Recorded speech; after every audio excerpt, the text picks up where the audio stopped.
Welcome to Happy Hour Holidaze, your podcast where we toast to entrepreneurship, business, and extraordinary stories. I'm your host, Manny Febre, along with my co-host, Sean Febre. We're here every single week to share inspiring stories, candid conversations with entrepreneurs, innovators, and leaders. Whenever seasoned entrepreneurs come on the show, we love to have, it doesn't matter if you're just starting a business or you're trying to learn more about the business. We love to give you information so that you can get inspired and maybe go start your own business. But remember, motivation is all about information. So the more you listen and get educated, the better off you're going to be. Today in studio, we have our one of our other hosts, Christian, and then we got three-time Pro Bowler, Brian Holloway from the New England Patriots. We are freaking excited to have you on here. First round draft pick, all Pac-10, first team. I mean, the guy was Stanford, a stud. right? Super Bowl. He went to the Super Bowl against the Bears. So we're super excited to have you on here, Brian. When I walk in here, there's a Dolphin jersey in here. I'm just trying to show respect to the AFC. I've got triggers, boy. I got triggers. I don't want you jumping over the table You coming at me. I didn't want to trigger you. You don't understand. When you're a super champion, when you know how to win, you cannot turn it off. And we're right in the middle of the month before the Super Bowl. Bro. I sent 3 psychiatrists, 2 psychiatrists, because you can't turn it down. Okay, the power up, it's powered up. Don't jump over the table like I'm the judge. It's powered up. It's powered up. All respect to Brian, baby. He's a champion. Powered up. Legend. Yeah. I went in there with the Patriots. They said, we're fining you $15,000. I said, for what? For coming in at 4 o'clock in the morning. 4 o'clock in the morning, I'm coming in because I get up at 3:30. That's when I start studying. I need to get coffee. You don't have coffee open. I came back here, and I'm sitting here, and I'm studying because this is how much I study before practice. I don't just sit around and sit there and just slough out of my bed at 6 in the morning. Okay, you got a baller here. And they didn't believe me. And so I said, well, you'll see. Next week, I got fined. There's something wrong with you. I said, why? We knocked on your door. I said, so? And they said, you were asleep. I said, it's 9 o'clock at night. Well, no one goes to bed. You're 21 years old, right? You're the first one draft pick and everything else. Yeah. 9 o'clock, is there something? No, we need to go. You got to take a test. I said, have you lost your pick in mind? I go to bed at 9 because I get up at 3. Okay, so I can be ready to study for the day. That way I get advance on everything else. And they go, we don't believe it. I go, I don't care whether you believe it or not. I'm not here for you believe it. I'm here to win football games. That's that champion mindset. And I'm going to straighten some of you out because you don't got a weight room at your stadium. How you and the NFL team don't have a weight room? That'll make sense. Okay, I'm going to get you there. Okay, and I might sting a little bit when I come. But you might not like part of it, but part of it, it's going to call win. Because I only see one color. That's winning football games. You're telling me that when you first started with the New England Patriots, Bro, they didn't have their own weight room at their stadium? You had to go lift weights after. You had to find a place to work out. So not even a separate practice area for the Patriots. Bro. Cole's gym. What year are we talking about here? I will knock you out. Not knowing my history before I came in. 82? 81. 81, yeah. 81. Yeah, but the league was literally going through the change because the 10 years before, people weren't lifting weights. They were saying, oh, it would bind you up. I came from the first weightlifting generation. So when I came into the pros and I saw the players I was playing against, I was like, that dude can't bench 2 1/4.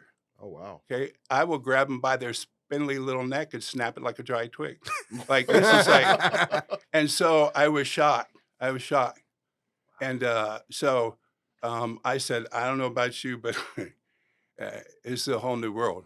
So almost like Tiger Woods coming into golf. Changing the game by lifting weights, being faster, stronger, better.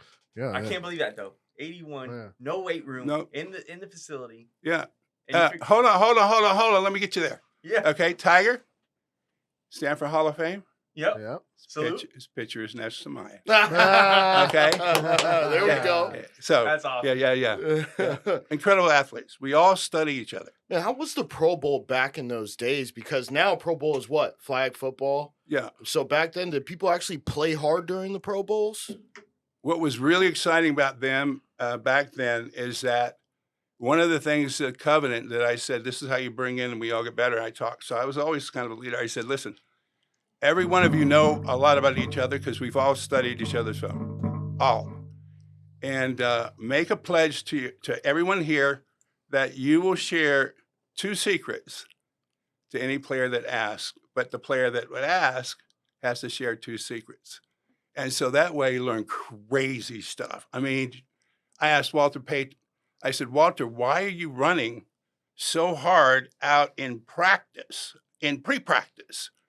You're only going to play 8 plays in the Pro Bowl. And he turned to me and said, I'm currently breaking the tackles that are impossible to break next season. I'm building a memory map to an anticipated future. What did he just say? Holy cow. I was shocked. Yeah, he was and I was like, whoa. And then I sat there and I said, oh, I got to go over and ask Montana. And he was there with Bryce and they were throwing, he was practicing a simple down and out. It's as simple as playing football. Why are these guys practicing this stuff? And then I walked up to him and then I just couldn't speak. He was throwing with his eyes closed. Who was? No, Montana. Was throwing with his eyes Bro, closed? I'm going to get you there. And then I was like, holy smokes. And I said, what are you doing?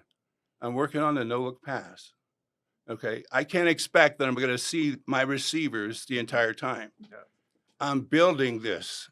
And I was like, holy smokes. And there was a couple toward the end where Jerry Rice dropped some ball. How did Jerry Rice drop a ball? Those were catchable. He said, those are when he's closing his eyes. Oh, my God. I kid you not. Because by doing that, you can release the ball in 0.2 seconds. The fastest defensive lineman can sack you is 0.9. 0.9, yeah. And so if you can get a ball off in 0.2, 0.4, bro, you don't have to block anybody. You get it off that fast, all your linemen could go down and block other people. It's a crazy dangerous. There's only one quarterback that mastered it. Only one. Who's that? Joe Montana, right? No? Dan Marino. Yeah, of course Steve you're going to say Young? Dan Steve Marino. Young? Terry Bradshaw. Jim The Kelly. most brilliant, studied, genius. Tom Brady. Absolutely. Ah! Damn, I was going to go Peyton Manning for a second. Yeah, there. well, But you figure 7 Super Bowls. Let me get you there. Let me get you. Ho. Okay. Hey, this is why I've been hired by 475 Fortune 500 companies. This is why I helped build out Apple. This is how I built out the NFL. Walk in a room going, you got about 90 different value chains you haven't monetized. Brady I brought the West Coast offense, came out of Bill Walsh, Stanford. Okay.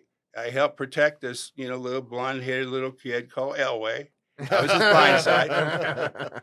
And then I brought that into the NFL, and I taught it. You got to teach it.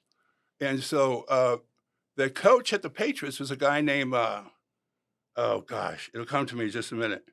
You got me it's all football, it's Super Bowl. And he taught Brady. Brady would listen to all these conversations. Wasn't Bill Parcells? Okay, no, it was Pete Dante Carroll? Scarnecchia.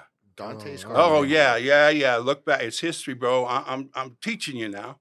And so he took it a whole different level in studying, and he said, "Wait a minute." Bill Walsh said something incredible. You'll never look at football different once I tell you this. So I'm asking your permission. I'm gonna mess up your world. Do it. Okay, Let's go. And a I wanna fastball, hear it's it. gonna sting. I want to hear it. It's going to sting. Okay. In the old way, Lombardi said you take these incredible men and you're going against those incredible men, the greatest athletes, and we're going to sit there and punch the ball in that hole. And that was their game plan. Okay. And so they prepared offense of there's one hole. In Bill Walsh's offense, there's 27 holes on every play. And you open it up by the way the quarterback takes the ball and the way he moves. And you literally can take a ball, and Brady studied it. You could be looking at a defensive player and throw the ball, and at 2.2 seconds, he won't be there. The receiver will. And so he did that kind of study. So to put it another way, the NFL admin, it's about 115 per team. Okay? Look at it. Y'all hearing stuff you never heard before. You ought to see these faces. I'm loving it. Now, Yeah, it's okay. awesome. Brady's 412. His administration for the Patriots when he was playing 412. For Tampa when he came down here. 412 people. Yeah, but why? So in New England, it wasn't Bro. 400, huh? 115. Okay, I'm gonna. Can I keep going? Yeah. Bro, Talk as much as you want. is it possible that there's such a thing as military intelligence that up there in the sky by GPS, it's studying the move of every player every day? Now it is. All day long? Now it is Amazon. Amazon Sports, right? Next gen stats. But who before that is what he's saying. Oh, who before that? Are you saying military satellites were studying practices? You could use it for him. Was that? I knew that, Bill Belichick. Wait a second. Is that actually happening? Not Belichick. Is that actually happening? Brady's the only one. Brady? Whoa. Whoa. Wait. What do you think that is? A watch? On the field? That little. Oh, the little flap with the wristband. Playbook. Yeah, the Playbook. playbook. Oh yeah. Not a playbook, but A your plays, playbook. your play calling. Yeah. No, it's not. It's a chip. It's a what? It's a chip. a chip. Whoa. Homeboy. It's a chip. They got a chip in the wristbands. He does. Whoa. To track your movements, keep track of your release, or how many seconds to release the ball. Versus He's reading what GPS is telling him. No way. Hold For on. real? Is there a little LCD screen there too? That's all I can tell you, G. I can't tell you anymore. No, now I want He to know can't give more. you all the keys. I can't- Just Well, a couple of the I'm major not playing keys. in the No, NFL. I just told you something. We're starting too hot here. Yeah, I know, right? We're starting too hot. We got to build it I up. know, yeah. Ain't No, that's no turning good. back now, though. There ain't no turning back. No Okay. turning back. Imagine if that was true. Oh, It is Oh, well, true. it could be. no. Oh no, yeah, What allegedly, could be coming? allegedly true. So, what are the outcomes if that is true? The outcomes are you take the snap from the ball, you know exactly where you need to be at a certain point, 1.2, 2.1. You be there, and that person, that field, that part, you can throw the ball, it will get there. At 2.7, if it's 3.5, it's a different algorithm. No shit. Okay, if it's a 1.5, it's a different algorithm. Wow. It's not just as easy as anticipation. He's got that too. No, of course. Yeah, he's got. Well, imagine if he did have this, but he studies, and as soon as the game is over, everyone goes home. On the sideline, it's quite possible, having been more IT in the pads, and so what it's doing is it's monitoring your body systems, and is it possible that when they go and drink something from the sideline, it is complete? There's a chip someone's got on the sideline, and so it's prepared for him on every play because his body is in a different place, right? Because you're burning stuff, and your body burns. When you play at this level, you burn a gallon of water at night. Oh wow. That's why you have to super alkaline, super hydrate, and so there's a lot of stuff going on the sideline. Yeah. It's not just What's going Crystal on? Light lemonade in that bottle. What's going on in that blue tent? Which one? The That's blue, an injury the blue tent. tents. This is the Yeah, true- well, they call it the injury tent, but are they shooting them up with cortisol? I cannot confirm nor can I deny. That's a whole nother. Imagine if they could. Imagine when they do. Imagine if they've already been doing it. I remember I- hearing I- stories now, about why do you Jason think they Taylor. need a Look, tent to hold hide on, the hold on, shit? Hold on. Okay, I could talk about when I play. Yeah, Yeah, sure. Okay, Yeah. 26 operations, 7,000 consecutive snaps, not missing a play. I told the Patriots, I said, don't you dare bring in a backup because they will never play. Yeah. I will never come out. And so, You don't you know. let him sniff it. well, He ain't gonna let no one ever take his spot. Well, I'm playing with a torn ACL. I'm separating my shoulder. You lose, snap this in a game, and you got to, lots of stuff, and tremendous amount of concussions. And you learn to play, you learn to study, you learn to prepare, learn to heal, and you learn tremendous off the field technology. And Brady's a master of this for regeneration. So when you're a big man, once you go off that field, the first place you go is ice up. You absolutely must ice down. The top players do this stuff. And after the game, when Brady comes off the field, he goes in. He's got an IV, and he's going over the game film, and he's going over the game films. And as he's going over the game film, okay, don't tell this to anybody out there. He's sending notes to all his ball players. So after the game, but it's just not notes. And it's coaching. It's here we are to get better together, right? Yeah. And so the players have to be taught, when you receive this, this is not me, I'm better than you. This is not me getting on you. Because the coaching has always come from an inspirational place. I'm committed to help build you. You've got to be committed to help build me, right? So they have a covenant where you got to help your teammate win for life. Bill Walsh said, it's bigger than the money. It's bigger than the Super Bowl. And when you have that covenant and agreement, there's more that comes out you as an athlete. There's like powers that just come out because you got people that says, yeah, I'll be with you the rest of your life. Yeah, you got to depend on you. Yeah. And that's what separates a good player from a great player, from a legend, a Hall of Famer. Yeah. And speaking about as far as after the game, what was your routine before a game and after a game to recover back when you played? So when I played, you got to remember, you got the T-Rexes out there. I was the blind side. So those where you have your T-Rex. And when you come off the field, remember, on each play, I got to look at 5 different people. Okay. And I've got to have the ability to find a way to block 1, 2, or 3. So, and you've got to be very athletic, got to be very tough, and you've got to be able to handle tremendous pressure. And that's my game. And so you put me out there, instead of being all hyped up, I am the most relaxed. I feel like I'm in a womb in the middle of the field, everyone's screaming. And your brain, when you train, has the capacity to move so fast. Watch this. Bigger, faster, easier, wider, deeper. Every play, more power and easier.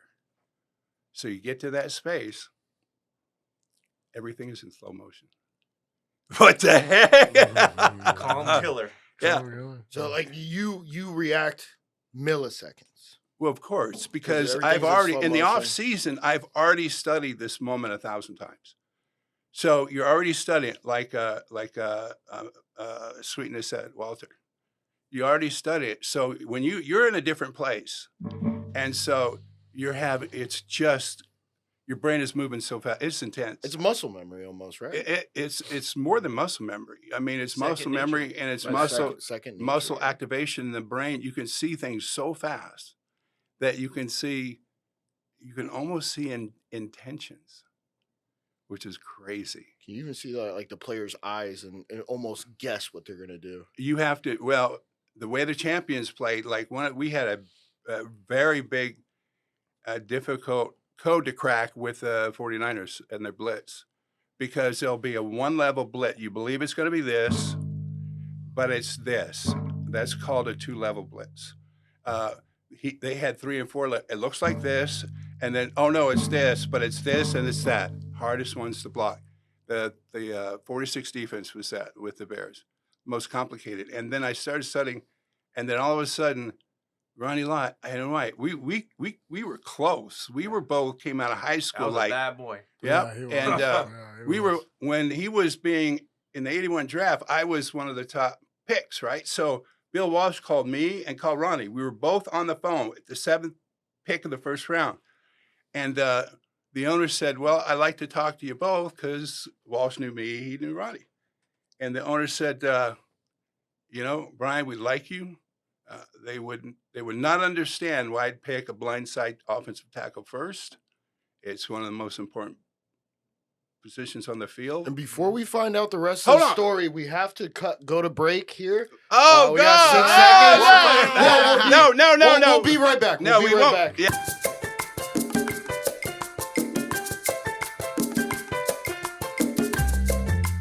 All right, and we're back with Happy Hour Holidays. Brian was telling us about Ronnie Lott and him, first round pick, Bill Walsh on the phone. What happens On next? draft day, yeah. So, and then it switched from Bill Walsh, and then the owner came on at the time, or the one who was general manager negotiating, and they said, Ronnie, are we going to have a trouble signing you?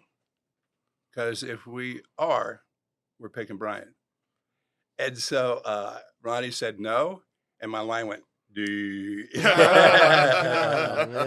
yeah. So I got called. The next team I got called by that was Kansas City called, and they said, we're picking you. We're very excited about it. everything else. I did a whole press conference. I go, okay, we're walking down there. Walking down. We're getting ready to make the draft. 15 seconds. Okay, here we go. Get ready, Brian. 10, 9. Hold on. There's a trade. Kansas City Chiefs pick someone else. I was like, wait, what? My life went. So it was very interesting that during draft day for the first rounders.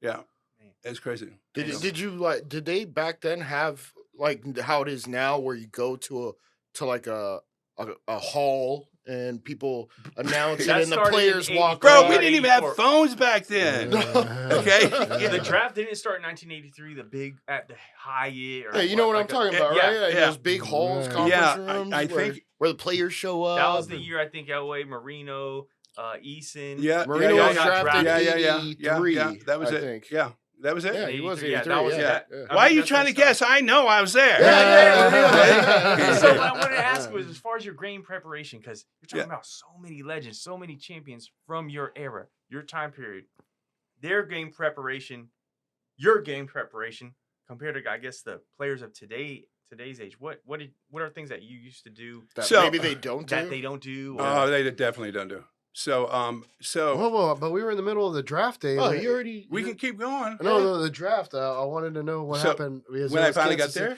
Yeah, because Yeah, it was yeah. Kansas City. The Kansas phone went City, dead. yeah, And and then so what? they picked something else, and I know what happened. The New England Patriots did a back door. Look, we want to draft Brian. Here's this. We're going to help you out and all that kind of stuff. So there's a lot of stuff that happens. It Yeah. moves And then around. you were the next pick right after that.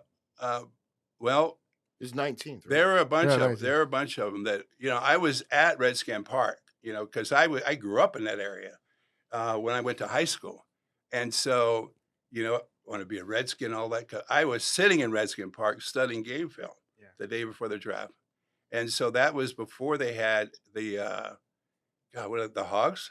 Yeah. So Yeah, the Hogs. The yeah, Redskins yeah. are the Hogs. yeah. Oh shit. So, and I would have been the first one because they go, here's going to build this story and all this kind of stuff. But then the Patriots, like I said, there's a lot of moving around. And so the Patriots is the one that drafted me. But the Raiders wanted me. Madden was crazy about me because he saw me develop there with Stanford. And he also saw the way I played because some of the stuff, the average play is 7 seconds long. Okay. The offensive line, for you to do your job, 2 seconds. You better be done in 2 seconds. Okay. And I sat there and asked just a question. What do I do for the other 5? I mean, literally, I sat there and Good go. question. And so I started going down the field, blowing up people. And I said, I don't need a coach to tell me how to do this. There was no one to coach this because it hasn't been out there. And I said, okay, so I'm going to go downfield. And what was great about it is if I didn't even hit anybody, I knew I was blocking visual corridors. So that was going to disrupt the defense. Okay, you take 0.5 off of someone's speed, bro, that's a touchdown right there. And then also you get down there like you're about to hit somebody, and those DBs do not want me running into them. Okay, what scares them even more is when I'm running downfield, near the athlete they're going to, the running back. They know when I reach top speed, I can't control this. I can't control 6'7", 350. Like it could go off all crazy. And so they're like, whoa. And so, and then also by doing that, they're like, there's something, he's different. He's different. Because to do that on every play, you got to be in tremendous shape. There's no way you could be, see some of these fat boys out there. There's no way they could do what I do. Yeah, everybody was Yeah. fat back Yeah. then. And Now you everyone's so in did shape. it, and you did it for Bo Jackson too, right? Yeah, we were in a huddle, and it was my last Monday night game, and Bo came in that week, and the coach was yelling at him in practice, going, "We gave you the playbook. You can't read the playbook?" Bo was like, "Who are you? I don't even know your name." Okay, but I'm Bo. I scored touchdowns. Bo knows. Can they block? And he turned to us. I said, we're good. He said, let's run the next play. And everybody was just like lit, right? Yeah. And so Marcus, the most incredible moment in pro football sports. It was legendary. Time stood still. Marcus is all pro. He's Marcus Hall of Fame. Peters, right? Mark Yeah. Allen. Yeah. Oh, Marcus Allen. Marcus Allen.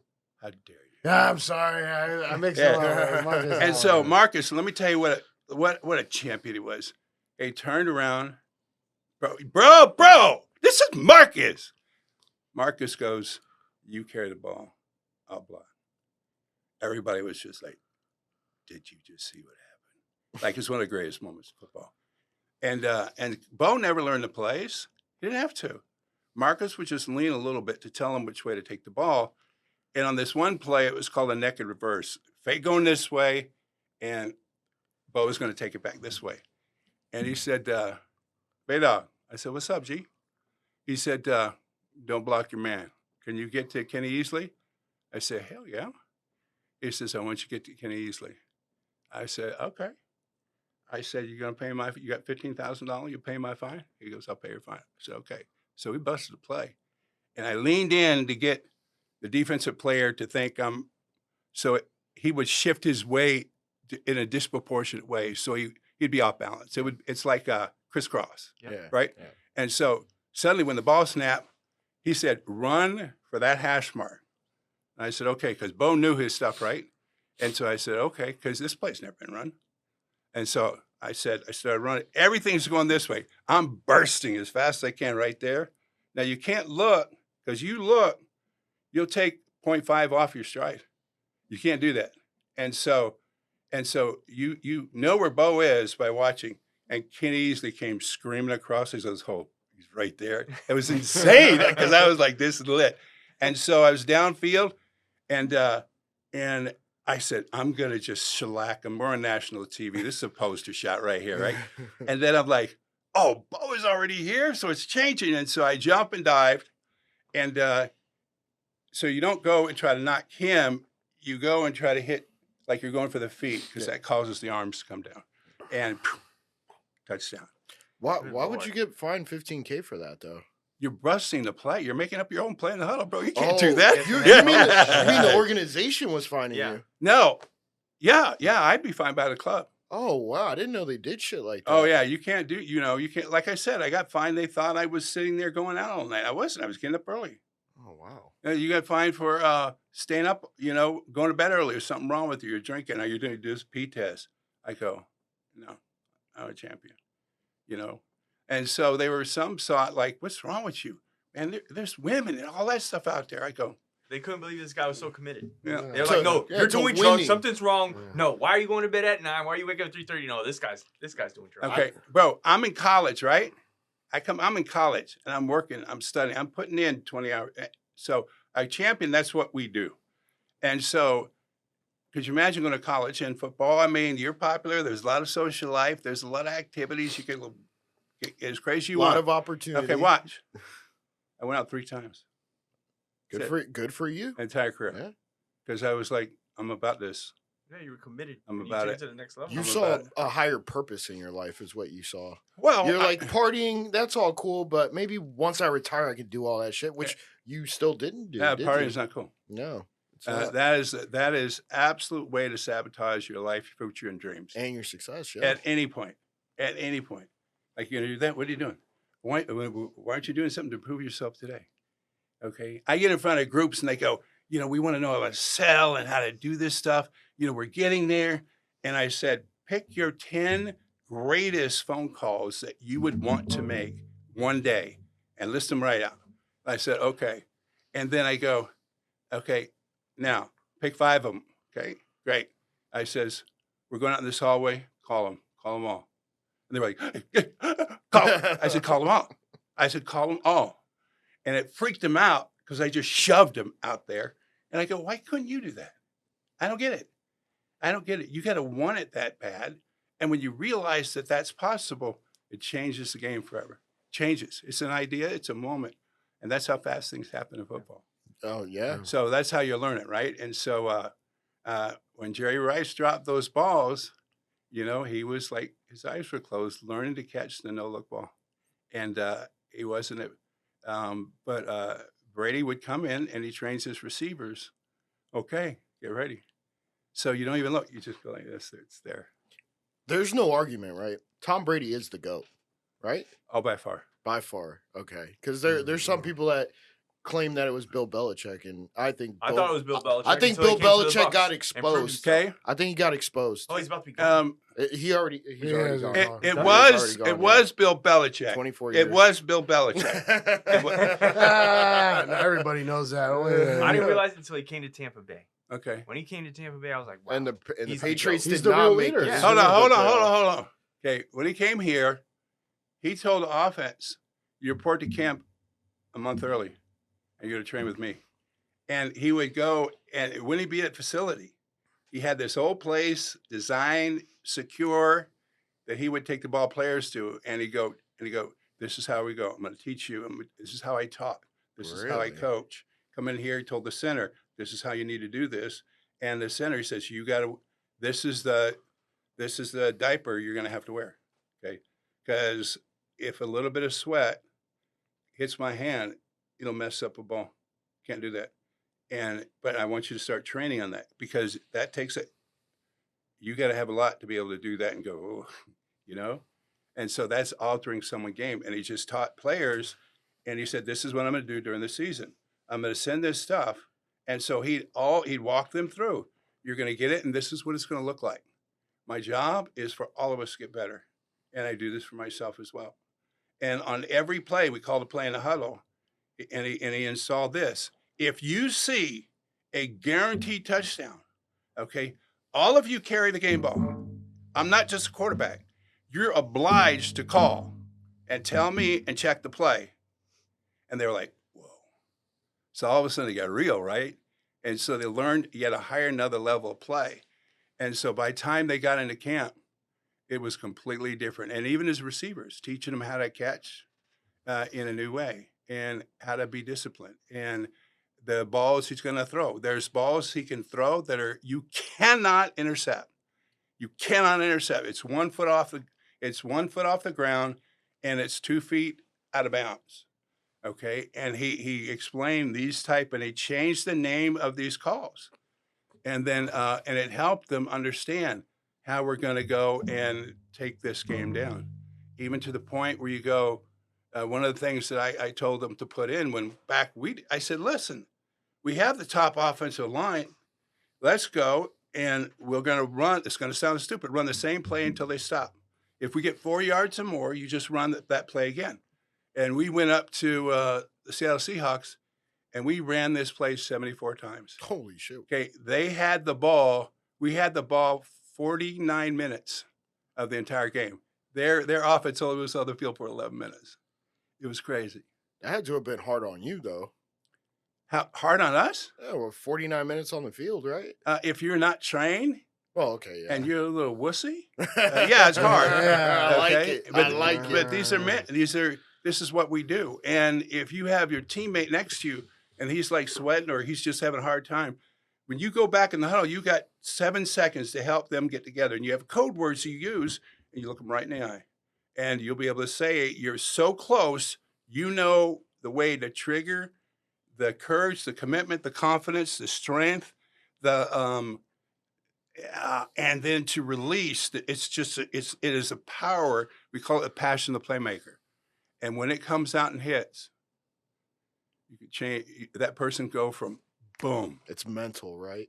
Absolutely, everything's right. Mind over matter. Well, you got to train it. Yeah. So I was going back to what Christian was saying about when it came to. Well, that was at like, like the beginning, right? Mind over. no. Well, let's say, mind over matter. So your generation versus today's generation, as far as game preparation, as far as even after your game and what things you have to do, you specifically, what are some of those things you did, and what do you think that they don't do nowadays? I mean, back in your days, that half the guys you said didn't even lift weights. What are they doing? Drinking beer after the game, just partying? They're going out partying, and I go, how could that even make sense?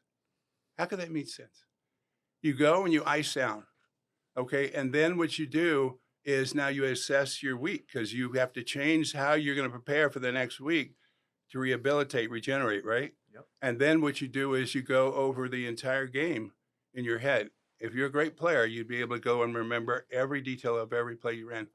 And then you go and start charting, okay? And then also you got to check places in your body that you shut down, right? So if I have a torn ACL, right? There's a way I can shut the pain down on that. And so you got to create a space for it to come. You got to let me know how you are. And you're talking to your body parts. And now you come forward, tell me. Okay, I'm going to care, love, strengthen. How do heal you shut down pain for a torn Yeah. ACL? Pardon me? How do you shut down pain for a torn ACL? It's Grandmaster, G. It's just mind over You matter. gotta, still, right? you gotta. One, there's a lot of. You've got to be trained by an astonishing, great people that are amazing, that are just absolutely amazing. And so every time I was around an athlete like that, we always studied each other. So it was super cool. It was super cool what you learned. There was this receiver out of Seattle. What was his name? It'll come Largent. And I was like, bro, how in the world you're One of the like, best. bro, you run a 5.1. Like, I'm faster than you are. Should be a receiver. Okay. Okay. They call them 2 sheets. When you jump, you just put 2 sheets of paper on it.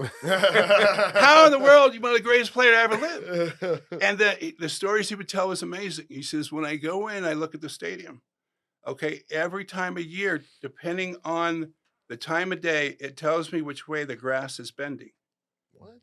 And that tells me the different plays when I'll get an advantage on another player. I was like, bro.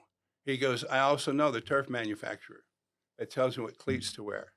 And if it's going opposite, I know I get a percentage burst in my speed.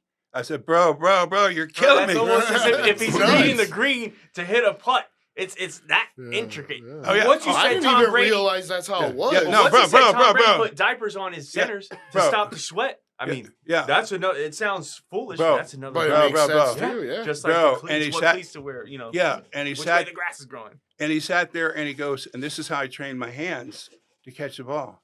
And I said, whoa. And I know what that ball is going to feel like at this part of the game. The ball at the first part of the game is not the same by the third quarter because the atmospheric pressure has changed. Bro, right? Mm.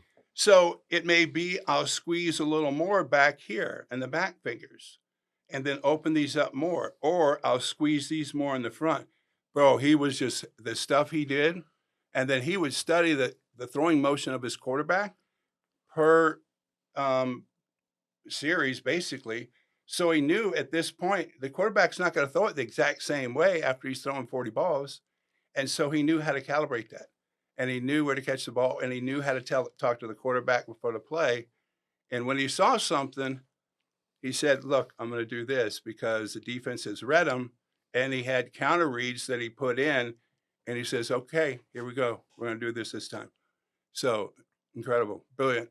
Just brilliant. I mean, we got 40 seconds on All this right. one. All right, well, we'll be right back, continuing the stories with Brian and Like, comment, subscribe on all the yeah. socials. Yeah, I'm And the just stories are about to get more deep. This is crazy. I got to tell you, I didn't realize that's what pro players did, man. I'm blown right now. Bro. But when we get back, we'll get more of the secrets of the NFL. Yeah.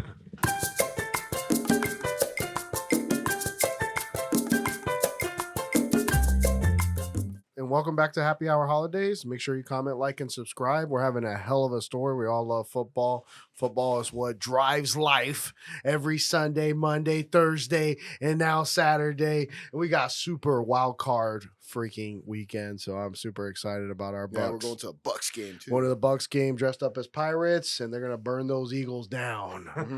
Yeah, it's crazy. But- There's a lot of stuff going on. Yeah. But Brian, I think Christian was asking off camera, like the difference between artificial turf and the All right. grass. Yeah. So again, even back then, it was incredibly difficult for if you don't train for it. I mean, you're an idiot. Yeah. Like you need to train for that stuff. And afterwards, you got to go and care for your body because you pounded it a different way. And so if you got on that field, you knew you better have your knees covered, your elbows covered, because you're going to go and get some burns. So each stadium was different. Each turf was different. I mean, Earl Campbell, when he'd run these certain sweeps, he knew underneath where there was some, 4x8 sheets of whatever underneath that was a little soft. And he scheduled a couple plays to hit that just right because the other players would get off balance and he knew how to burst from there. So he run around that corner. I said, you watch Earl. He's going to hit that spot. I'm telling you, he'll hit it 4 times a game. And I had to go tell the defense. And when I saw him, he said, "You knew that?" I said, "Yeah, I knew that." And he goes, "Come here, big dog. I like you, dog. I like you." You were the blindside tackle, correct? Right. Tony Easton was right-handed. Did he ever, which is one of the most important positions, period, in NFL or college, everything, you're protecting the quarterback. Made a damn movie about it. The blind side. The blind side. Did you ever receive a gift? Like I'm Michael Orr's. his position. I'm his godfather. Oh, yeah? Oh, really? Yeah, yeah. Wow. The Harbaugh boys Yep. were at Stanford. This, shorties, their dad that's coached right, on that's right. defense. And so I was real close to his dad, but he would scream at me at practice. I said, "You're the defensive coordinator. Why are you screaming at me?" And when we ran our sprints, he would run backwards and just yell, just get in my face. But he told me later, he says, "I'd never seen an athlete like you before. Yeah. I just had to pull that out." And so when Michael Orr went up to Baltimore, he called me and says, "Could you come up?" I said, "Sure." And so they're in the middle of practice, and I walk in the middle of practice, and everything's like, who does that, right? But they're like, "That dude is somebody that coaches let come in here." And I got behind the offensive players, and I was you talk right behind their ear. That's a private, intimate insider way you communicate. I said, "Hey, dog, it's Holloway." I said, "You can block 3 people on every play." He said, "Yeah." I said, "I know.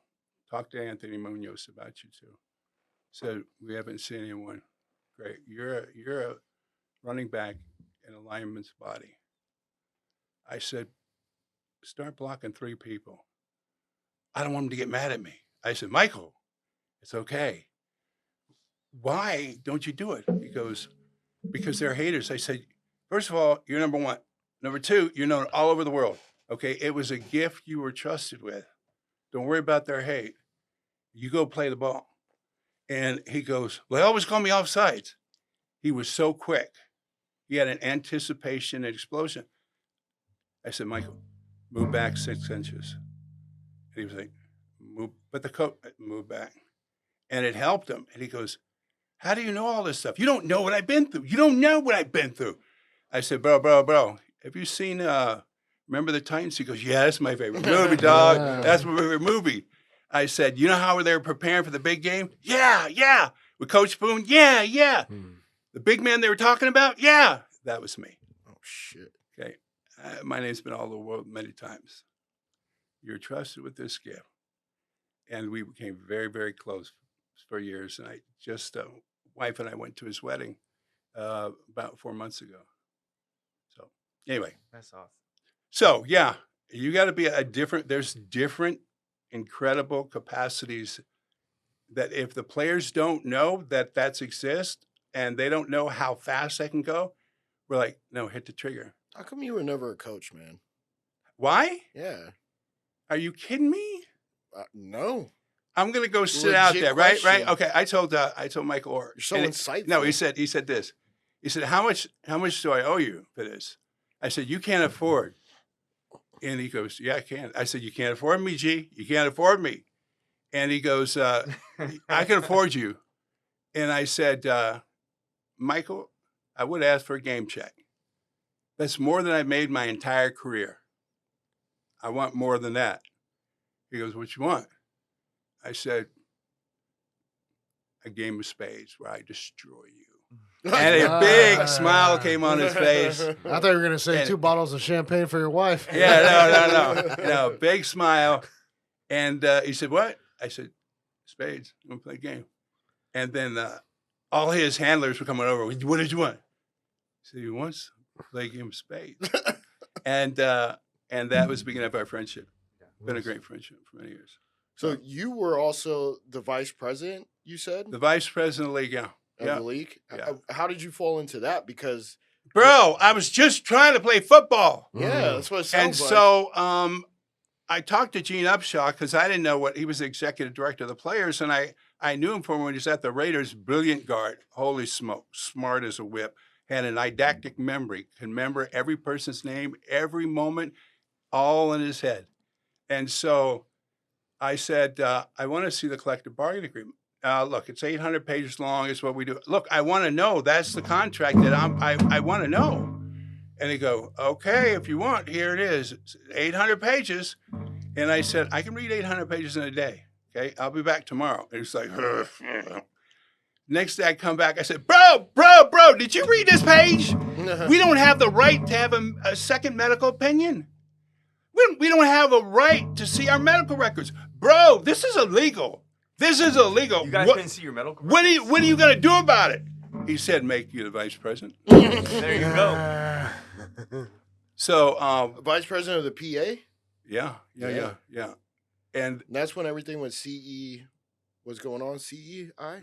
CTE? CTE, yeah. CTE was yeah, going on. no, it's still going on. Are Yeah, you it's still saying you going on. had to take the word of the team doctor? That's what it sounds Not like. get a second No. opinion. Okay. You had a concussion, whatnot. Oh, you're fine. Just Hold little on, bang on hold the on. head. Exactly Let what it me sounds get you like. there. They don't spill that, bro. They have done more than they've ever done before. Their consciousness and commitment to player health is as high as it's ever been. But back then, I mean, it just wasn't. They didn't give a fuck back Well, then. it wasn't really part of the game, you know. It did change the game, though. It changed the game of You what. can't land on quarterbacks. No, I mean, what the anymore. game is back in the 80s or 90s to what it is today is different. Absolutely changed the game. Yeah, Yeah. of course. I mean, it's better for obviously for the players. person, Yeah, the person, you Yeah. know? Yeah. because So- you can't go high either. But anymore. it did change the game as far as entertainment wise. Well, again, the game will always be spectacular. There always will be shock and awe. There'll always be incredible moments that you could not believe. There's always, and the game is incredible. It's sports entertainment. And then when I was in the booth with Madden, because he wanted me to broadcast with him, and he goes, "Look, come on, I'll just show you all along." And so I'm riding with him, and again, you know, he had a particular, you know, love for the linemen, and so he was setting up everything, and he says, "You got to tell stories and all this stuff." And he sat there and said, "Put this thing in your ear so you can hear the whole game, so you can hear the producer." I said, "Okay, cool." And so he's setting up his thing. He has 4 screens here, and he has pointers, 3 that work with him. So they're pointing to the stuff and all the notes while he's calling the play, or if they see something interesting out there. And so as I was listening, which would shock me, the producer go, "Call a penalty, stop the game, call a penalty." I said to, "What just happened?" And Madden was like, I could ask anything I wanted. You know, there was no boundaries with him because I had tremendous confidence in my sight, my understanding, and I turned to the producer, you can't stop a game. Why'd you stop a game? Because I dropped my coffee into this thing and I needed it stopped to pull it together. I said, you can't just stop the game like that. And it's changed my world forever. He says,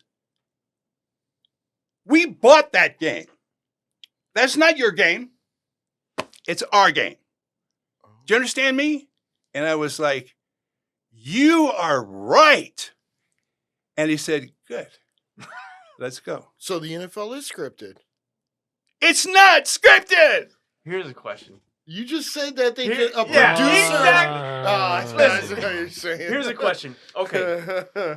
So we were talking about how the game changed, and especially nowadays, and I get it. I think they talked about it. The quarterbacks are they're the star of the show. Hold on. What the hell? That's why you move too much, bro. Just So talk into the mic.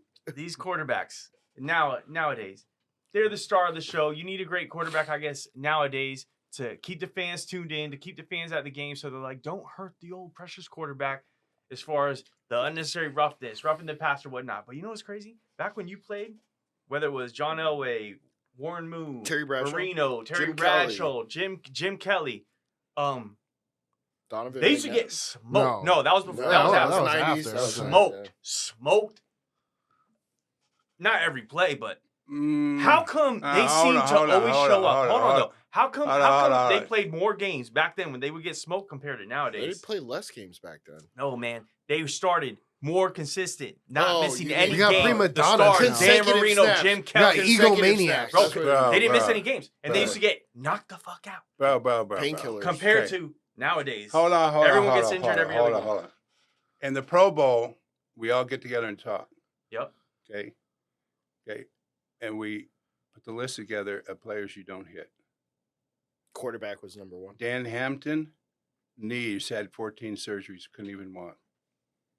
And they put you can't hit him.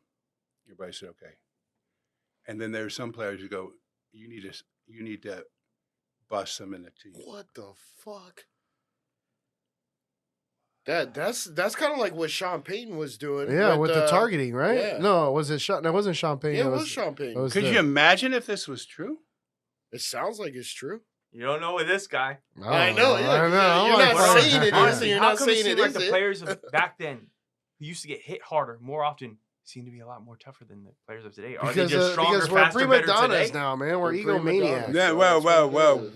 well. Definitely. Well, bro, no. Definitely. Do you not get this guy's personality yet? Bro. The players now, their job, there's some that are deeply committed to win at the highest level. And there's some that are deeply committed to win, but they want another paycheck. And by making just one more game in a point in their career, that could be a difference of $5 million. They got bonuses too. So Bro, that gets crazy. You just watch, okay? When the Seattle Seahawks were on the 2-yard line and they were playing the Patriots, right? yeah. Okay. Was that Butler? Okay. And so they got what's his name? Marshawn Lynch. Marshawn Lynch. Ball. You know, Marshawn Run the Lynch got ball. 5 You yards can't to stop. play before. You can't stop him, right? You You can't. can't stop. Okay. But hold on. Good job, Hold Pete on. Marshawn had a bonus of $5 million If he scored a touchdown. if he scored the touchdown. Okay. Ooh, Hold on. That's why. No one's turning Hold on. down Okay. 5 milli. 10 No one's turning Hold down. on. Seattle might. $10 million if he wins the game. $10 million, dog. They Bro, threw away a So you want a Super Super Bowl Bowl. trophy or I'm not? not finished yet. And $100 million bump in his salary for the next year. Do you think he's going to get the ball? No. They've made the most money that they can make in that game already. And they didn't have to win it. And you're going to throw it to receiver? Which one are you going to throw it to? The one who has no incentives in their contract. Wow. Damn, this makes more sense. That's one way to look at it in a Yeah. business aspect. No, But- no, I don't. Who- I who don't is know, this bro. quarterback? I think He that's just the got only Russell way. Wilson. Russell Wilson.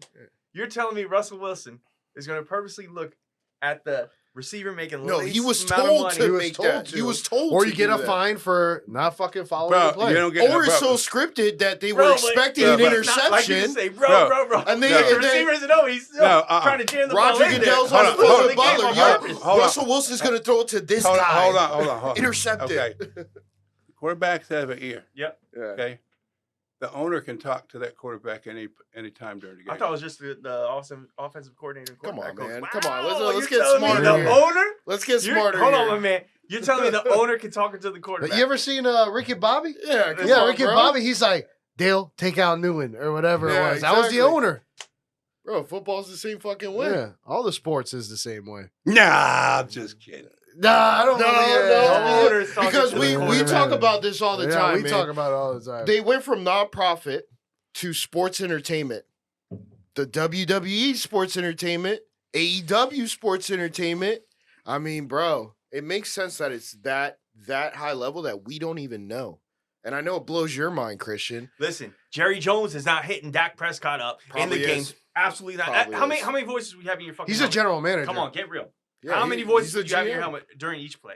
You don't need each play. Yeah. Okay. He shuts off. He pushes the button, turns off the head coach's ability to communicate with Dak, and says, "Dak, if you don't do this, you're fired."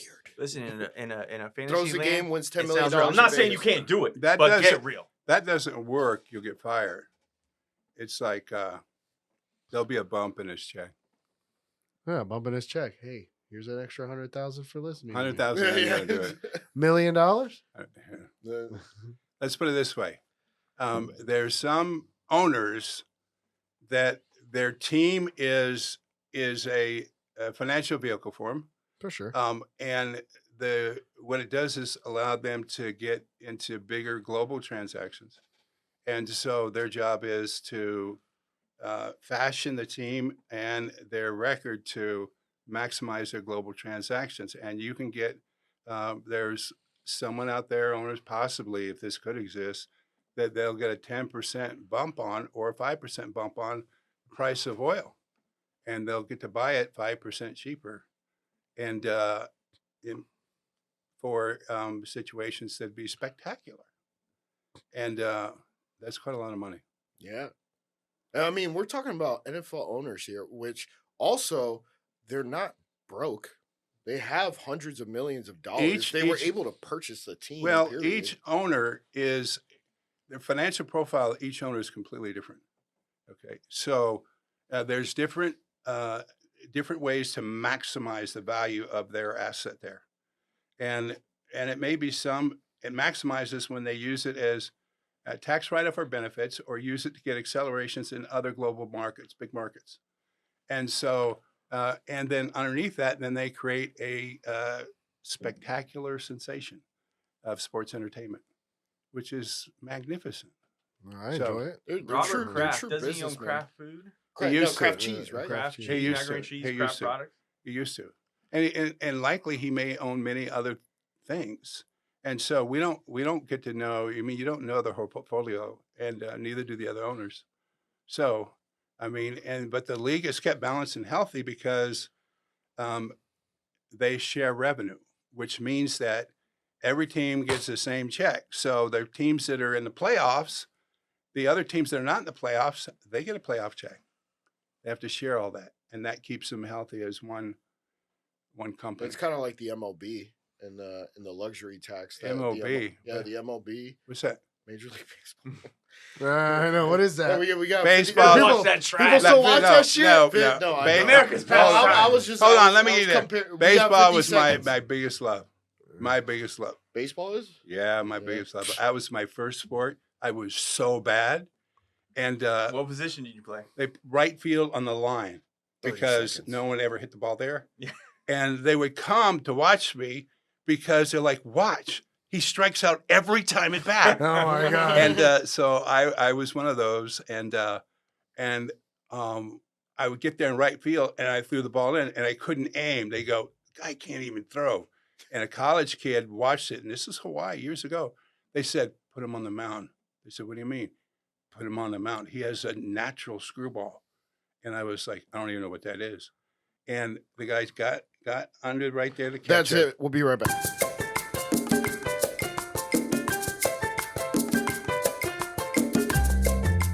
And we're back with Brian. I know everybody, is intrigued. I know I'm like stuck there because I love football so much.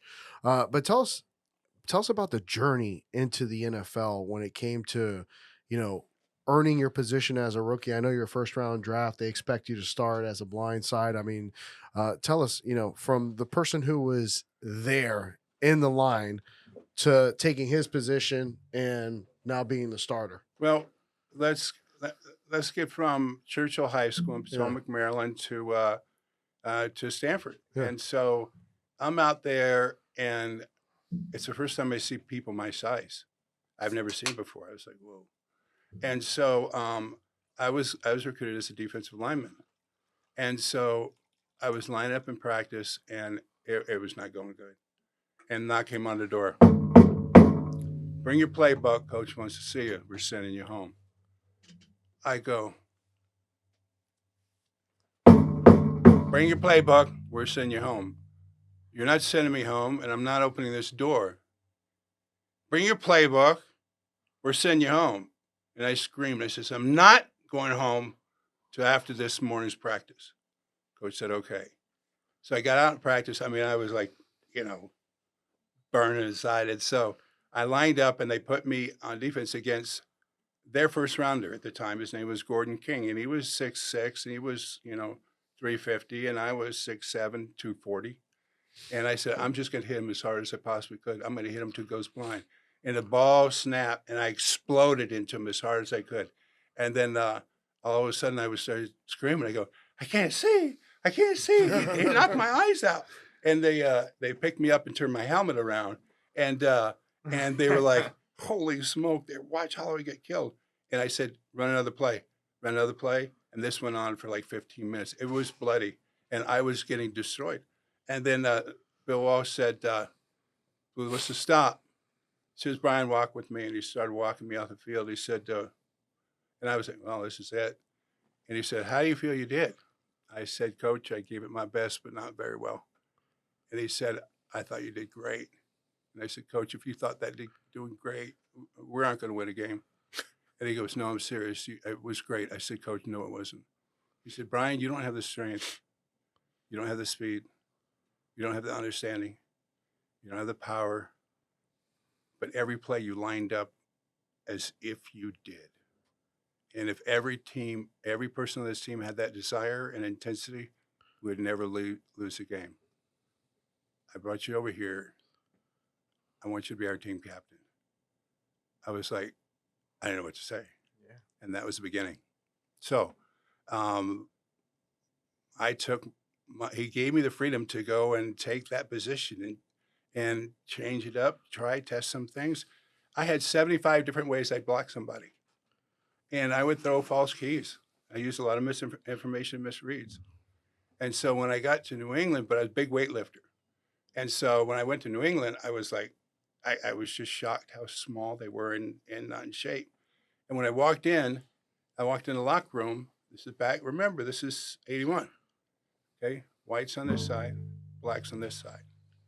And I turned to one side. I said, I hate you. Turned to the other side. I hate you. The only color I see is winning. And let's get it on. Roll up them sleeves. Go Well, because I knew I said the fight's going to start, and it got live, it got for real, and then I said, you need to train more. I'm here to win football games. That's it. So it was intense. So intense. My coach was from Vince Lombardi. His name was oh heavens, it just jumps out of my head. It'll come back, and he was the line. He played center. And he watched me, said, oh my gosh, I got something special here. And then when we went to one-on-one pass pro, Jim Ringo's his name, he said, you take every snap. Okay, this is get the first rounder. And then it got to the point I was exhausted, I was bleeding. And he says, okay, I'm pulling you out. I says, you ain't pulling me out. He says, no, you're pulling out. He says, I'm not pulling you. I said, I'm not going out. Did you hear me? I will kill you. And he was like, so I ran a couple more plays, and all of a sudden, right, beast level came out. And he walked me off the field. He said, Rook, come here. Rook, come here. Rook. And he pulled up, and I yanked the one. I said, don't you ever. He goes, I got me a great one. I got me a great one. So I wasn't necessarily well liked. But when you come into play at that super level and intense, then it gets around the team and the league real fast. But that was my level of commitment, and I help teach and train people in organization and companies to do the same thing with that kind of intensity and passion, though, because when it's with passion, it's not, you don't exhaust yourself. You always have this incredible energy of maximizing every day, every moment. I mean, could you imagine, right? It took me 64 years to get to here to meet you. That's true, yeah. What incredible. It's worth it. It was worth it. It was worth it. Get here and meet you for this moment, right? Yeah, I was definitely. Oh, that got crazy, right? I got crazy. Philosophical. No, it got great. No, it's not philosophical. It's for real. Yeah, for real. Yeah, that's how I live. But what you're experiencing part of what it is deep inside the NFL. Yeah. So anyway. And multiple teams, they wanted to take you on as a GM. Oh yeah. Turn them down.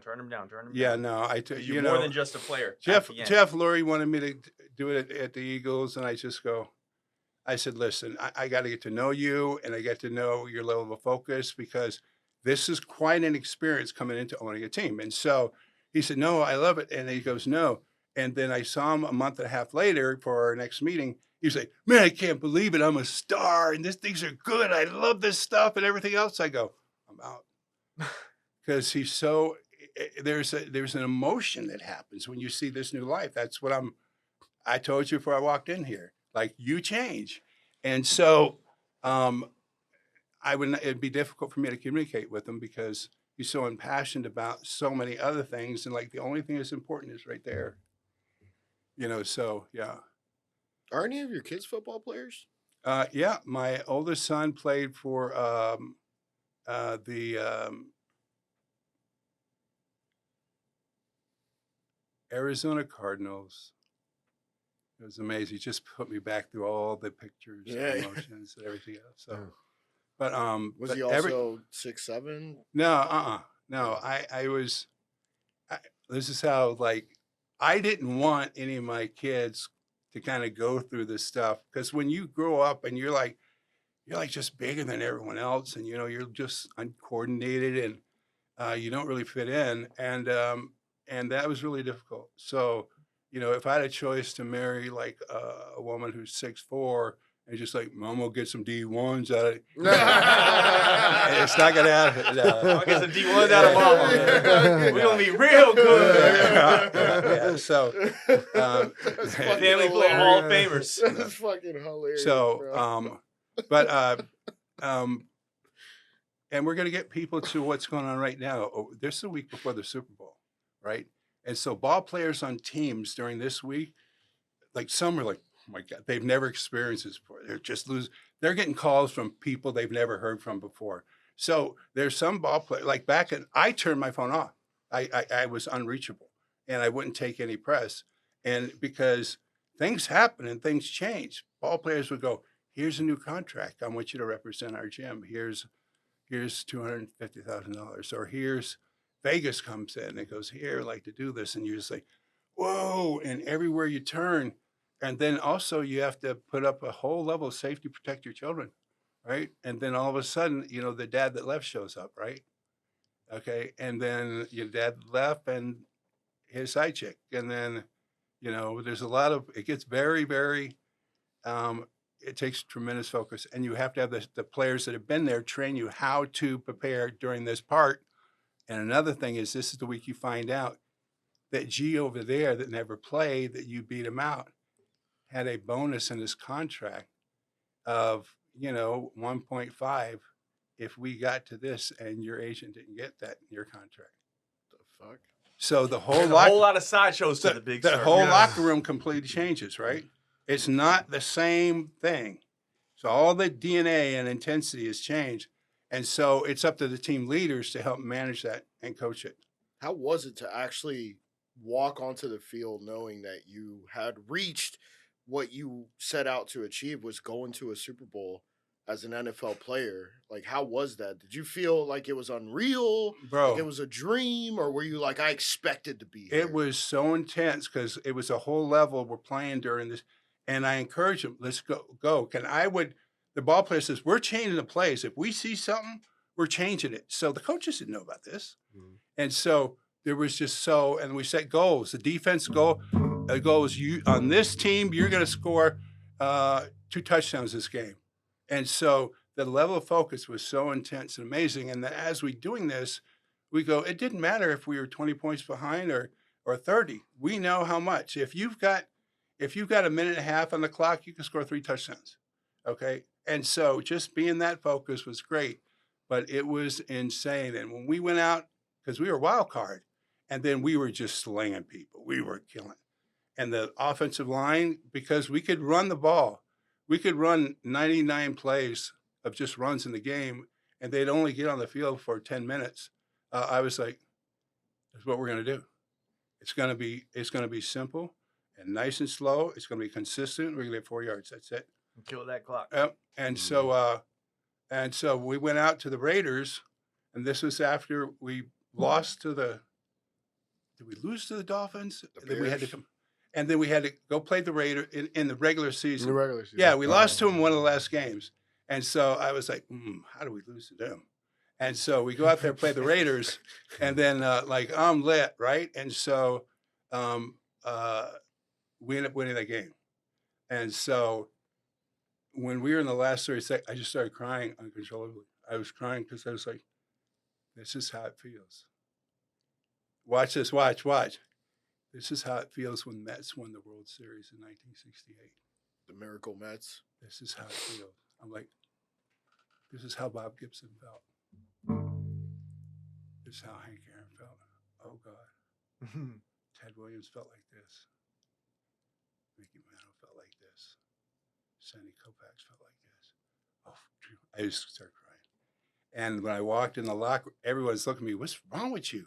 And we, like, it's not the little, it's like, and so they got a camera shot at me. And then like, I didn't want cameras in my face being interviewed. And someone put a camera in they says, so you're going to be playing the Dolphins next week for the AFC champions. How do you feel about that? They said, we're going to rip them apart brick by brick. and so I just went down. I was just like, so we flew all night. We stayed up all night long, and we flew back, and when we landed, they were going, ladies and gentlemen, we can't really land at the airport right now because there are 300,000 fans on the runway. Oh, shit. We're going to get this cleared off. So we landed like at 3 a.m, 4. And opened up we were trying to get, like, we started to open up the emergency things, right? Because the fans were like there, and the attendants were going, no. And, you know, guys just be boom and just like, ugh. And so the doors open, and the door opened in the back of the plane. They came there, and they were yelling, brick by brick, brick. I was like, what happened? Oh my God. So it was amazing. And they were, it was intense. It was surreal. It was unbelievable. I could just tell the way you're describing it, like you love that moment, right? It was amazing. It was when you go from last place, you know, and you're terrible in anything. I mean, I wasn't bad. I was terrible. But you trained away, and now all of a sudden you're like, what? It's just and what occurred to me was this: if that was possible, anything's possible. Because this is a place, everyone on that ball field, they're wired differently. Because to be there, it's 352,000 to 1 odds that you'd be on that field. It's 1.5 million odds to even get to the playoffs. It's incredible. What about the Super Bowl? Super Bowl, yeah. What are the odds of That's that? stupid crazy. Yeah, it's probably like. Was that the most intense week of practice and just focus of your life? What they did, what was very smart, Raymond Barry had been to the Super Bowl before, and other coaches, the practice, no pads. Why? So no one gets hurt? Yeah. Right? Well, I thought the pads is what protects you, right? No. And the practices were walkthrough. Mm-hmm. Because you weren't allowed to wear the pads, you got even more aggressive. And they knew that. And the practice was, you come out there 30 minutes was just like talking to each other, hanging out, playing around, just being together. And then they go 15 minutes of plays. That's it. And then it was intense. It was really intense. Because by that time, you know what you have to do. You Yeah. just have to execute it. Yeah. Well, yeah. You should at least, I mean, right? you're a whole year in. Your regular season playoffs. You I made mean, it. You made it to the Super Bowl. Yeah, You should know your team inside I out. didn't know about those sideshows. I would never thought about, that's when you find out this running back who you beat out. Well, his agent was better than yours, and he gets a $1.5 that's million a bonus boy. just for making it. And that's when you realize, man, I should have had a better agent. It was. You also got to ask the question: what was the guy's salary too? Though you know. Well, if again, the guy's salary it was was- way less. well, you know, I see why that. like incentive is thrown in there. linebacker, the name will come to me. Like his salary, he was making $350, was quite high that time. And Steve Nelson, and then they found out he was making 1.5 in bonuses. It freaked everyone out because you got Andre Tippett, right? He's a Hall of Famer, and he was making, what, 75. So it was like, it was different. And so at that time, you couldn't just sit there and go and renegotiate because there was no free agency. Gee. Yeah. There wasn't? No, bro. No. That's why all bro. these teams were I- such incredible I- teams and stuck together for years. That's one of the things I helped build out in the collective bargaining agreement, the free agency agreement. Holy shit, man. Yeah. I was one of those guys. Because as long as I've been alive, I've heard of free agency. You remember Buffalo? I've been alive that Buffalo long. Bills, Jim Kelly, Andre Reed, Thurman Yeah, Thomas, Bruce yeah, Smith. yeah. There was no free agency. They Yeah. had to stick together. They at the end of their contracts, they either got re-signed by the Bills So did or that happen in the 2000s? Now hold on. Right? So when USFL, how much time we got? I got to finish in 5 minutes. 1 minute and 42 seconds. Trump called me. He says, "We want you to play for us at USFL." Oh shit. He tripled my salary. What'd you say? Paid Trump. Yeah, what did you say though? And triple my salary. Patriot had 24 hours to match it. And I was like, I'm out. And Patriots matched it. No, Wow. that's how you know you're fucking good. yeah. When the team you're, or even an employer for you people out there, because that's what I used to do. I used to bring job offers from other companies, and I'd go match it or I leave, match it or I leave, and they'd always fucking match it. But if they don't match it, you have to be willing to leave. That's the key. We got 1 minute here. So Madden said, I need you to come here. I said, what? I said, Coach, I know it's important. I can hear by your voice. I'll get on a plane and come. So I go in this hotel, and it's like empty. I say, and then he goes, come in this room. I walk in this room, and there's a bunch of people, and they had these suits on with metal things. He says, we're doing something here, and he's filming, and he was building their first Madden. And I was First Madden video game. Huh? yeah, I was on it and helped him with that. That was crazy. Yeah, I They've know. been I was around gonna say I 30 could seconds. I couldn't imagine watching the NFL without Pat Summerall and John Madden. Those were my two favorite commentators. Man. Yeah, and 20 seconds. we got plenty of Madden stories. I was at the Hall of Fame, and my son was up there with me. He goes, Dad, that's Madden. He's real. I go, yeah, it's a real person. It was funny. Play for 'em. All right. Are we going to another segment or? Do you want to? We can. Well, of course. all right. I just want you to know the. Okay, fire. we'll be right back.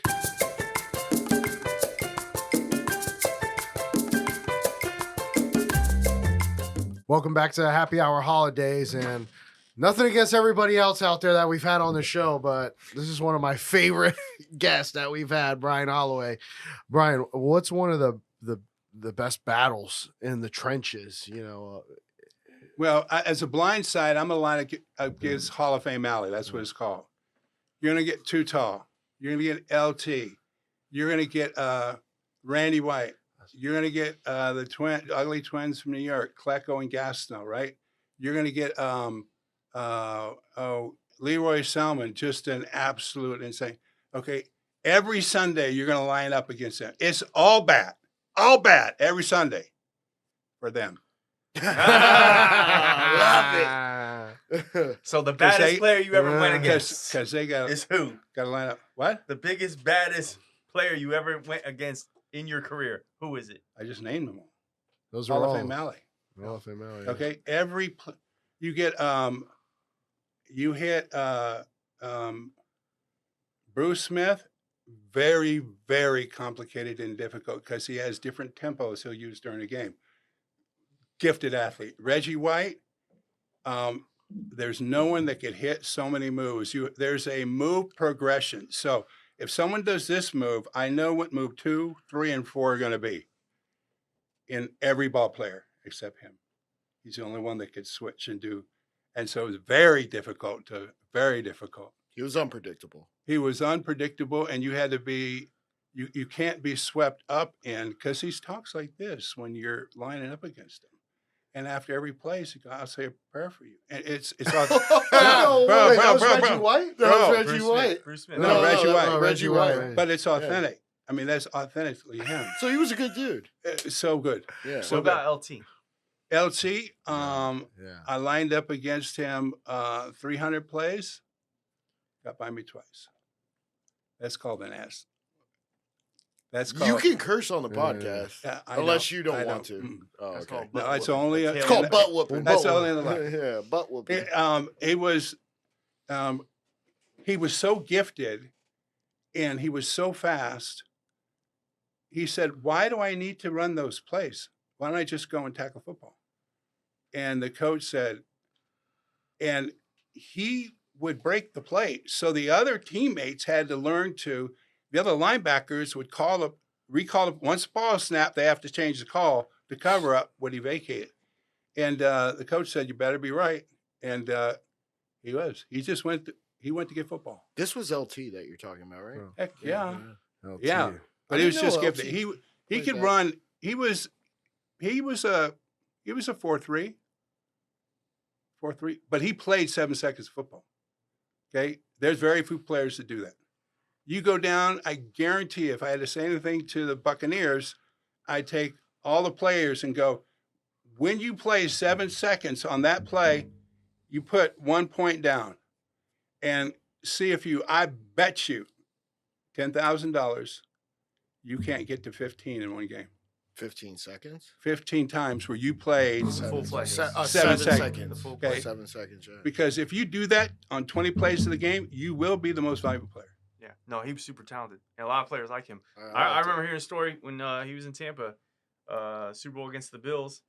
Bill Parcells trying to wrap up practice. Oh, no, we're going to stay a little longer, go over things. He goes, Bill, I got a tee time at 3:30. I'm leaving here whether you wrap this up or you keep going. So you might want to wrap it up. He didn't need that extra practice. Well, the Giants won, right? They won. They won. That's LT. Michael Jordan and LT, they love their golf. It takes a gifted coach to coach a player like that Yeah. and not disrupt the whole team. You treat your stars like stars. No. and your players a little differently? You need to. There's a way you have to teach it because you cause all kinds of disruption on other parts because you got other ballers on the team too. So a great coach knows how to keep that balanced. Great coach. But aren't great players naturally just coaching themselves for the most part and holding themselves accountable? The great players are always looking for what's the next secret. So great players are talking, learn, how did you do that? I want to know. Tell me how you do it. Tell me how you tape your hands. Mike Webster. I said, tell me how I studied you. How did you tape your hands? Because he never wore gloves. And he showed me. I was like, what? It was in the Pro Bowl. And so me and him were very close. We studied each other a lot. And he could sit there and he could determine if Bradshaw, they're going to run 110 plays that game or they're going to run 75 just by his tempo coming out and lining. He could change the speed of the game. He was very smart, strong as a bull. And they had to lock the weight rooms at Pittsburgh because the ball players would go in and lift on Friday and the day before the game, Saturday, because they were so competitive. They had to lock it so they could go in there. No way. Yeah. Why would they lock it though? Because rest, they right? need to rest and recover. So you get Webby go in there and he's doing reps with 1,000 squats and go, look, number one, I rocked you. He goes out in the field, he can't move. Would you lift weights before a game because you were a different type of athlete? Or would you? Lift weights? You don't Right lift. before- no, you would be well, mindful enough to rest You no matter don't. what. You don't lift after Thursday, and you don't go hard. You do. Yeah. You do legs early in the week, but remember you're doing that. But you're also training the part of your body that's broken, right, or hurt, right. So you got to rehab that because you can't. A defense of one that studies well, they'll pick that up right away. That's why when I had to cut this off, I put on a prosthetic. I built one. So it looked like I had all my hands because a defensive player see that, They're going on the right side. it's going to be, they all know how to take that down. So How many surgeries, injuries did you have? 26 operations. Yeah. So with JPP, it affects you, right? I mean, not JPP was- yeah, Jason Pierre. yeah, Paul where here. he blew off the With the two fireworks. fingers with the fireworks. Yeah, it looked like. I mean this, that right? that obviously. I haven't trusted fireworks since I've been 13 years old. They'll One- blow I something mean, up. bro, but he was really good. But he was remember, an ace. Well, he but was still- remember, he Super was Bowl. on the defense. He Yeah. wasn't. Bro, he wasn't on the you know O-line. what he did when he did was win a at the Super Bowl, combine? yeah. This dude got out there and everybody's running their little drills, right? He goes out and after a drill, he starts doing back handstand flips. 100 yards, stopped the whole thing. Really? That put $1 million in his pocket, easy, 10, 20, because they were like, so that's a Yeah. defensive lineman. Yeah. And so that was shocking. And so another one who just rocked the combine is Deion Sanders. And Oh, no Deion. one's Prime no one time. had him. He said he didn't even register for this, Really? which is like, so suddenly we're all doing our drills, and I was in the stands. This is at the end of my career, and so he walks in. He's wearing his Jordans, and he's wearing his Nikes, right? His basketball stuff, and his glasses on. He walks through and interrupts every drill. Walks down to where they're doing the 40, turns up the stand and go, "Get your clocks ready." The guy was getting ready to run the 40. He says, "Get out of my way." Okay. He runs the 40. He said, he runs the 40 and he doesn't stop. He says, "You get that?" He says, "Yeah, that's right." And they never would report it because it was a 4-1. They'd never seen it before. No shit. And they wouldn't release it because they were concerned it would, it'd be too difficult to get their speed to keep pushing towards that 4-1. And he said, "Yeah, it's real." That was it. Man, to be that cocky, that young, It's not, he's confident. to be that confident, The that man young. played 2 4-1, sports, man. two games in the same day. It's not reported. Bro, I was, he'd take off on a helicopter and fly over there to the stadium and line up and go back. Well, that was when he was on the Braves and the Falcons, right? He did 2 games in one day, an MLB game. I thought he Yeah. played It for wasn't Cincinnati Atlanta, Reds. Cincinnati Reds.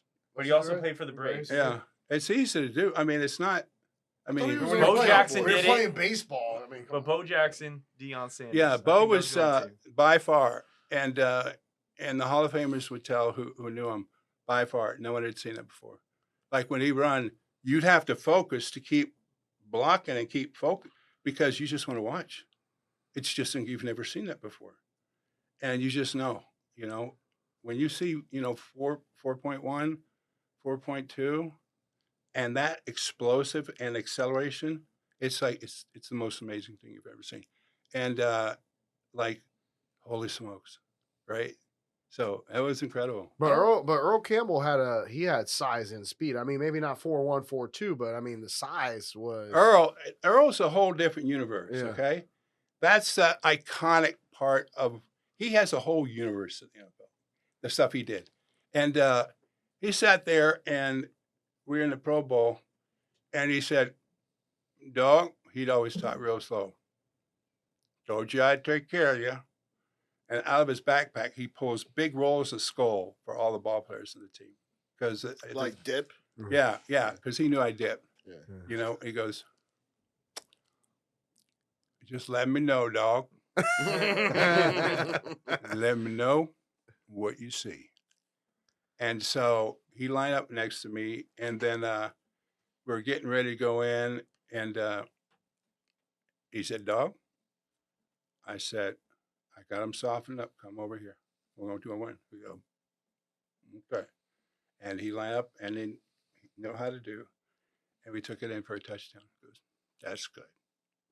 That's good. I appreciate that." So we're close. We're very. He was with Warren Moon, correct? They played together on the Oilers. Earl Campbell. Yeah, Earl Campbell, right? I don't know if it was Warren Moon's time though. No. It might have Because been. I Warren don't know. Moon was 90s. Warren, a dear friend of mine, really bright, really smart, He was super really, talented. really talented. Yeah. So it was a different time back then because they had not been to that place where the black quarterback, right? Doug And Williams. so yeah. Doug Warren Williams, Moon, yeah. before him. But Mhm. what was your favorite team to look forward to on your schedule where you knew, okay, you take every game seriously, but you know what? We're gonna pound the hell out Miami. of these boys. Which one was? Listen, I mean, the listen, Bills Miami were had big time. Marino, The Bills were okay? big time then. But back in the AS, or maybe your division, Well, or, definitely you the know Jets what, were the whole run-through. NFL. Oh, no, But no, one game, Joe you're like, you know what? This is gonna be a great, Jets never won anything. confidence building No, but game. Jets had Joe Namath, right? It's an I don't know easier if team that to was play around against. that Was time. there one That was like in the during that 60s. season? Or during that Do year? I have to say it? Yes, Yeah, you do. yeah. The Buccaneers. You can say No, it. no. The Okay. people want to know. Absolutely the Dolphins. Yes. Even with Marino back there? Hold on. Oh, because you- They're in the same division. Hold bro. on. Yeah. The defense, when you get, you can get some what are called iconic defensive coaches that just will not change. And so they'll run stuff that's antiquated.